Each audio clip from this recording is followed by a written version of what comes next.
Show you how to calculate money weighted return. It actually is the concept similar to internal rate of return. So this is the questions. We have a portfolio.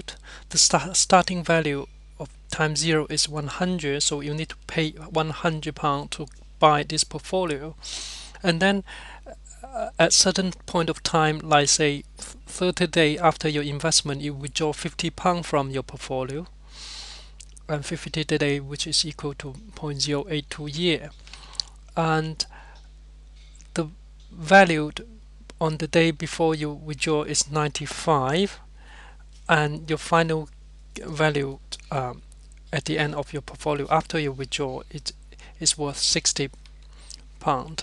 And according to our calculation formula, what you need to do is discounting the cash outflow um, by the rate of return, so that it equal to your initial investments.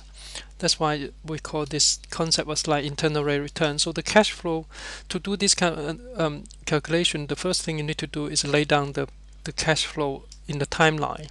So time zero, you pay £100 for your portfolio, so that's a cash outflow of 100, and in 30 days after your investment, you withdraw £50, so we get £50 out of it.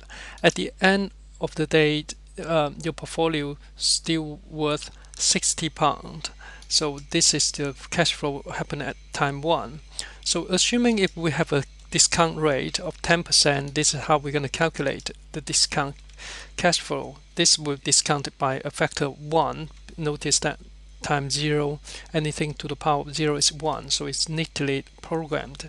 Once you do that, you fix the interest rate, then you can just drag across, and then the formula will copy it by itself. So what it's saying is discount this by that factor 1 plus that factors for this many this power to this power, and this is to the power of 1, and then you summing all this discount cash flow. This give you a net present value, and the internal rate of return is by changing this discounting rate so that we have a return which is become 0, so we can just keep increasing to make it closer to 0, this value.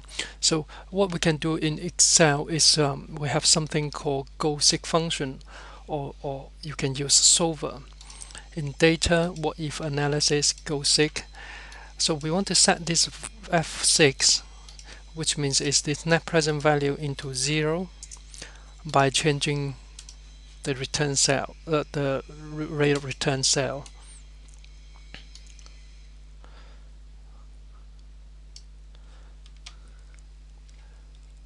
Sorry, let's make it clear. Okay, so it shows us the rate of return is 18 something.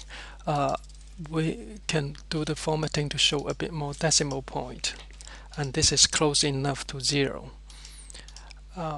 That's how you do the calculate to calculate weighted money weighted return. So it's the internal rate of return of your initial investment discount